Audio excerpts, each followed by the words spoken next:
நடந்துட்டு இருக்க இந்த ரஷ்யா உக்ரைன் போர்ல உக்ரைனுக்கு ஆயுத பற்றாக்குறைன்றது ரொம்பவே அதிகமாக இருக்குன்னு சொல்லிட்டு நம்மள பல பேருக்கு தெரிஞ்ச விஷயம்.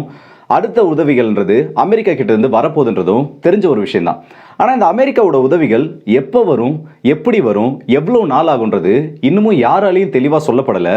அது வரைக்கும் உக்ரைனால ஒரு சில நகரங்களை தாக்கு பிடிக்க முடியுமான்னு தெரியல. இந்த நிலைமையில உக்ரைன் பல பிளாக் மார்க்கெட்ஸ் வழியாக இந்தியாவில் இருக்க நிறுவனங்களை அப்ரோச் பண்ண ட்ரை பண்ணியிருக்காங்க. பிளாக் மார்க்கெட்டில் இந்தியாவோட ஆயுதங்களை வாங்குறதுக்கு ட்ரை பண்ணியிருக்காங்க. ஆனால் இந்த திட்டமானது உக்ரைனுக்கு ஒரு பெரிய தோல்வியை கொடுத்துருக்கு. அதே டைமில் இந்தியாவுக்கு இது ஒரு பெரிய எச்சரிக்கையாக மாறி இருக்கு. வருங்காலத்தில் இந்தியாவுக்கு இந்த மாதிரி ஒரு பிரச்சனை மேபி நடக்கலான்றதுல.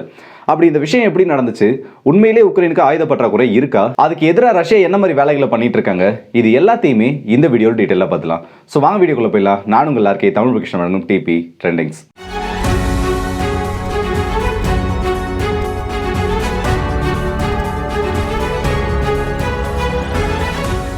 முதல் விஷயமா, ஆயுத பற்றாக்குறை இருக்குன்னு சொல்லிட்டு எல்லா வீடியோலையும் சொல்றீங்க. சரி, அப்படி என்ன விதமான ஆயுதம் தான் இந்த உக்ரைனுக்கு பற்றாக்குறையா இருக்கு? நிறைய டைப்ஸ் ஆஃப் அம்யூனிஷன்ஸ் இருக்கு, ராக்கெட்ஸ், அது மட்டும் இல்லாமல் கிரனேட்ஸ்னு சொல்லிட்டு இது எல்லாமே ஆயுதத்தில் தான் வரும். அப்படி இருக்கப்போ எந்த கேட்டகரியில இந்த உக்ரைனுக்கு தேவையான ஆயுதங்கள் பற்றாக்குறையா இருக்குன்னு கேட்டீங்கன்னா எல்லாமே பற்றாக்குறையாக தான் இருக்குது. மிசைலாக இருக்கட்டும், இல்லை ஆர்ட்லரி ஷெல்ஸாக இருக்கட்டும், அது மட்டும் இல்லாமல் மெஷின் கன்ஸுக்கு தேவையான புல்லட்னு சொல்லிட்டு சின்ன கேட்டகரியிலேருந்து பெரிய ஷெல்ஸ்ன்னு சொல்லிட்டு எல்லாமே இந்த உக்ரைனுக்கு ஷார்ட்டேஜாக தான் இருக்குது. ஆனால் இதில் உக்ரைனுக்கு ரொம்ப பெரிய இழப்புகளை கொடுக்கறது, இல்லை உக்ரைனை பல விஷயங்களை செய்ய விடாமல் தடுக்கிறது இந்த மிசைல் ஷார்ட்டேஜ் கிடையாது. அதுக்கு பதிலாக இந்த ஆர்ட்லரி ஷெல்ஸ்ன்னு சொல்லக்கூடிய இந்த வகையில் இருக்க ஆயுதங்கள், இந்த வகையில் இருக்க குண்டுகள் தான் இந்த உக்ரைனுக்கு ஒரு பெரிய இழப்புகளை ஏற்படுத்திட்டு இருக்கு. ஏன்னு கேட்டனா, ஒரு மிசைலோட காஸ்ட்ன்றது பல மில்லியன் டாலர்கள் மேலே இருக்கும். ஆனால் இதுவே இந்த ஆர்ட்லரி ஷெல் ஒரு ரவுண்டோட விலைன்றது ஒரு சில $1000 மட்டும்தான் இருக்கும். அதே மாதிரி ஒரு மிசைலை இன்டர்செப்ட் பண்ணிட்டு அதனால பெரிய இழப்புகளை ஏற்படுத்த முடியாது. ஏன்னா அதோட வேலையே பாதி வானத்தில் முடிஞ்சு போயிடும். ஆனால் இந்த ஆர்ட்லரி ஸ்ட்ரைக்கை பொறுத்த வரைக்கும் ஹைலி துல்லிய தாக்குதல், ஹை ப்ரெசிஷன் டார்கெட்ஸை இந்த ஆர்ட்லரி ஸ்ட்ரைக்கால எடுக்க முடியும். இதில் பல டைப்ஸ் ஆஃப் ஆர்ட்லரி ஷெல்ஸ் இருக்கு. நார்மல் ஷெல்ஸ்லேருந்து ஸ்மார்ட் ஷெல்ஸ், ஜிபிஎஸ் கைடட் ஷெல்ஸ்னு சொல்லிட்டு எல்லாமே இருக்கு. இப்போ உக்ரைன் கிட்ட ஒரு நாளைக்கு எந்த அளவுக்கு பயன்படுத்தக்கூடிய ஆர்ட்லரி ஷெல்ஸ் இருக்குன்னு கேட்டிங்கன்னா, ஒரு நாளைக்கு ஆயிரக்கணக்கில் பயன்படுத்துறதுக்கே ஒரு 2000 3000 ஷெல்ஸ் வரைக்கும் பயன்படுத்துறதுக்கான ரிசர்வ் கூட இந்த உக்ரைனுக்கு கிடையாது. ஆனால் அதே பக்கம் ரஷ்யாவை பார்த்தோன்னா ஒரு நாளைக்கு, வெறும் ஒரு நாளைக்கு மட்டுமே 15,000 இருந்து 18,000 ஷெல்ஸ் வரைக்கும் இவங்க பயன்படுத்திக்கிட்டு இருக்காங்க. இது ரஷ்யா கிட்ட இருந்து மட்டும் தான் வந்துதான்னு கேட்டிங்கன்னா ரஷ்யா கிட்ட இருந்து கிடையாது. நார்த் கொரியாவோட பழைய ஷெல்ஸ், அது மட்டும் இல்லாமல் ஈரான் கிட்ட இருந்து வாங்கின ஒரு சில ஆர்ட்லரி ஷெல்ஸ்னு சொல்லிட்டு எல்லாத்தையுமே ஒரு நாளைக்கு அப்படியே மழை மாதிரி இந்த உக்ரைன் மேலே பொழிஞ்சிட்டு இருக்காங்க. சரி, இப்போ கரண்ட்ல நடந்துட்டு இருக்கு. இதுக்கு பேக்கப் கொடுக்குற மாதிரி உக்ரைன் கிட்ட ஏதாச்சும் பிளான் இருக்கான்னு கேட்டிங்கன்னா உக்ரைனாலையும் சரி, நேட்டோவாலையும் சரி ரஷ்யா அளவுக்கு அதிகமான ஷெல்ஸை உற்பத்தி பண்ண முடியல. இதுக்கு முக்கியமான காரணம் என்னன்னா, சோவியத் ரஷ்யா காலகட்டத்தில் இருந்த ஷெல்ஸை கூட ரஷ்யா அதிகமாக ஸ்டோர் பண்ணி வச்சிருந்தாங்க. ஆனால் அந்த அளவுக்கு ஸ்டோரேஜ்ன்றது இந்த நேட்டோ நாடுகள்லையும் கிடையாது, அமெரிக்கா கிட்டையும் கிடையாது. இந்த ஒரு விஷயத்தை எல்லாருமே ஒத்துக்கிட்டு தான் ஆகணும். இதுதான் உண்மை.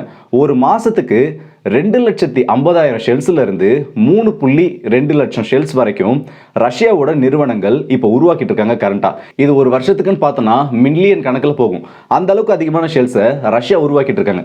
அதனால தான் ஆர்ட்லரியை பொறுத்த வரைக்கும் ரஷ்யாவால் அதிக இழப்புகளை ஏற்படுத்த முடியுது. உக்ரைனோட நிலைகள் மேலே ஆர்ட்லரி குண்டுகளை மழை மாதிரி பொழிய முடியுது. இது இப்போ கரண்டா நடந்துட்டு இருக்க ஒரு விஷயம். இப்போ இந்தியாவுக்கு இதில் என்ன பிரச்சனை வந்திருக்கு, இந்தியாவுக்கு என்ன அப்ரோச் பண்ணியிருக்காங்கன்னு கேட்டிங்கன்னா, இந்த ஆப்திவிகான்ற ஒரு சிட்டி விழுந்ததை பற்றி பார்த்தோம். அப்போ உக்ரைன் சார்பில் வைக்கப்பட்ட ஒரு முக்கியமான குற்றச்சாட்டு என்னன்னா, எங்களால் அந்த இடத்துல நின்று சண்டை போட முடியல.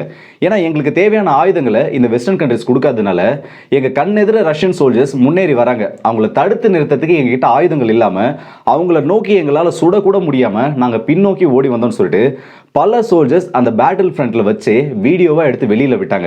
அப்படி இருக்கப்போ இந்த மாதிரி ஆயுத பற்றாக்குறை இருந்துச்சுன்னா எங்களால் எப்படி சண்டை போட முடியும், நாங்கள் எப்படி இந்த ரஷ்யன் ஃபோர்ஸஸை ஸ்டாப் பண்ண முடியும்னு சொல்லிட்டு ஒவ்வொரு சிட்டியை விட்டும் பின்னாடி வர நிலைமை தான் இப்போ இந்த உக்ரைனோட ஃப்ரண்ட் லைன்ல நடந்துட்டு இருக்கு. அமெரிக்கா கிட்ட இருந்து இப்போ உதவிகள் வருதுன்னு சொல்லியிருந்தாலும் அது இன்னும் எப்போ வரும் தெரியல. இன்னும் ஒரு வாரம் கழிச்சு அமெரிக்காவோட உதவிகள் வந்தா கூட இந்த கேப்பை ஃபில் பண்ணணும்னுட்டு உக்ரைன்ல இருக்க நிறைய ஆஃபீஸர்ஸ் பிளாக் மார்க்கெட்டோட உதவியை நாடுறாங்க. எல்லா நாட்டோட ஆயுதங்களும் இந்த பிளாக் மார்க்கெட்டை அவைலபிளாக இருக்குது. அதுக்கு நம்ம இந்தியா மட்டும் ஒரு விதிவிலக்கல்னா கிடையவே கிடையாது. ஏன்னா நம்மளோட இந்தியாவில் இருந்தும் 3rd கிரேட் வெப்பன்ஸ்ல இருந்து 2nd கிரேட் வெப்பன்ஸ் வரைக்கும் இந்த பிளாக் மார்க்கெட்டில் அவைலபிளாக இருக்குது. அதை தடுக்கணும்னு சொல்லிட்டு நம்மளோட அரசாங்கம் எவ்வளோ முயற்சிகள் பண்ணாலும் அதை ஓரளவுக்கு குறைக்க முடியுதே தவிர முழுசாக அதை தடுக்க முடியல. இந்த மார்க்கெட் ஆக்சஸ் பண்ணணும்னு சொல்லிட்டு உக்ரைன் ட்ரை பண்றாங்க. அப்படி ட்ரை பண்ணி நம்மளோட நிறுவனங்கள் கிட்ட தேர்ட் பார்ட்டியா ஒரு புரோக்கரை வச்சு பேசணும்னு நினைச்சிருக்காங்க. ஆனா அது எல்லாமே இப்போ ஒரு முட்டுக்கட்டையான விஷயமா முடிஞ்சிருக்கு. இந்த ஒரு டீலை அவங்களால முடிக்க முடியல. இப்படி ஒரு விஷயத்தை அவங்களால பண்ண முடியல. இதுக்கு முக்கியமான காரணம் நம்மளோட இந்தியன் கவர்மெண்ட் ஒரு தெளிவான முடிவில் இருக்காங்க. எப்பயும் நம்மளோட ஆயுதங்கள் நம்மளோட பிரைவேட் கம்பெனிஸ் மூலமா கூட ரஷ்யாவுக்கு எதிராக பயன்படுத்தப்படக்கூடாது. இதனால இந்தியாவில் இருக்க எல்லா பிரைவேட் ஆர்ம்ஸ் மேனுஃபேக்சர்ஸ்க்குமே இந்தியன் கவர்மெண்ட் ஒரு ஆர்டரை கொடுத்துருக்காங்க. எங்களோட உத்தரவு இல்லாமல், அதாவது நீங்கள் யாருக்கு வேணால் ஷெல்லை கொடுக்கலான்ற நிலைமை இப்போ கிடையாது. நீங்கள் யாருக்கு கொடுக்குறீங்க, யாருக்கு இது அப்ரூவல் ஆகுதுன்னு சொல்லிட்டு எல்லாத்தையுமே எங்ககிட்ட காமிச்சிட்டு தான் பண்ணணும்னு சொல்லிட்டு ஒரு ஆர்டரை போட்டிருக்காங்க. இப்போ இந்தியாவை பொறுத்த வரைக்கும் ஏன் இந்த அளவுக்கு இந்தியா கிட்ட வராங்கன்னா, இந்தியா கிட்ட ஒரு பெரிய ரிசர்வ் ஆனது இருக்கு, அம்யூனிஷன் ரிசர்வ். இந்த ஆர்ட்லரி ஷெல்ஸை பொறுத்த வரைக்கும் இந்தியாவும் இப்போ ஒரு பாடமாக இதை ஏன் எடுத்துக்கணும் நான் சொல்லியிருக்கேன்னா, இந்த ரஷ்யா உக்ரைன் போர்லேயே ஒரு வாரானது ரொம்ப பெருசாக மாற அது எந்த அளவுக்கு ஒரு நாட்டோட எக்கானமியை ட்ரெயின் பண்ணுறது மட்டும் இல்லாமல் அவங்களோட ரிசர்வ்ஸை ட்ரெயின் பண்ணுன்றது கண்ணெதிரில் நம்ம பார்த்துட்டு இருக்கோம். ரஷ்யாவால ஒரு மாசத்துக்கு 2.5 லட்சம் ஷெல்ஸ்ல இருந்து 3 லட்சம் ஷெல்ஸ் வரைக்கும் உற்பத்தி பண்ண முடிஞ்சதுனாலும் நம்மளால அந்த அளவுக்கு பண்ண முடியுமான்றது ஒரு பெரிய கேள்விக்குறியா தான் இருக்கு. இதனால முடிஞ்ச அளவுக்கு இந்த இம்போர்ட்டை குறைக்கணும்னு சொல்லிட்டு நம்மளோட இந்தியன் கவர்மெண்ட் இப்போ ஒரு முடிவை எடுத்திருக்காங்க. என்னன்னு கேட்டீங்கன்னா, 2025 இருந்து நம்ம பண்ணக்கூடிய இந்த ஆர்ட்லரி ஷெல்ஸோட இம்போர்ட்டை 100% குறைக்கணும்னு சொல்லிட்டு ஒரு முக்கியமான முடிவு எடுத்திருக்கிறதா இந்த ஆர்டிகல் ஆனது சொல்லுது.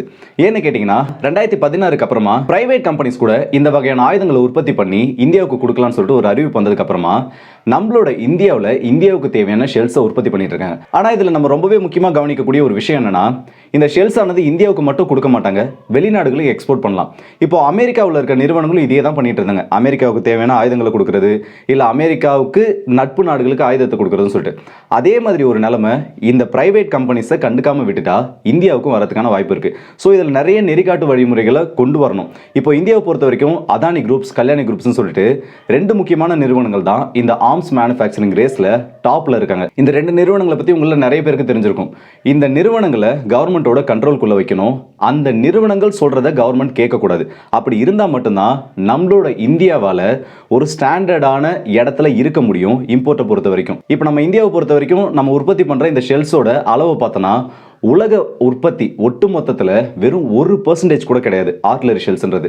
நம்ம இது எல்லாத்தையும் இம்ப்ரூவ் பண்ணணுன்றதுக்காக பிரைவேட் கம்பெனிஸை இதுக்குள்ள கொண்டு வரோம், சரி. ஆனால் அப்படி கொண்டு வரக்கூடிய நிறுவனங்களானது என்ன பண்றாங்க, அவங்க யாருக்கு ஆயுதங்களை கொடுக்குறாங்க, அந்த நிறுவனங்களோட நடவடிக்கைகள் என்னன்றதை கண்காணிக்கக்கூடிய கடமையும் நம்மளோட இந்திய அரசாங்கத்துக்கு இருக்கு. ஸோ இந்த வீடியோட எனக்கு வந்துடும். இந்த வீடியோ பற்றி உங்களோட கருத்துக்களை கமெண்ட் செக்ஷனில் சொல்லுங்க. அதுலேயும் குறிப்பாக சொன்னா, உக்ரைனால இந்தியாவோட ஆயுதங்களை பிளாக் மார்க்கெட்டில் வாங்க முடியும் நீங்கள் நினைக்கிறீங்களா?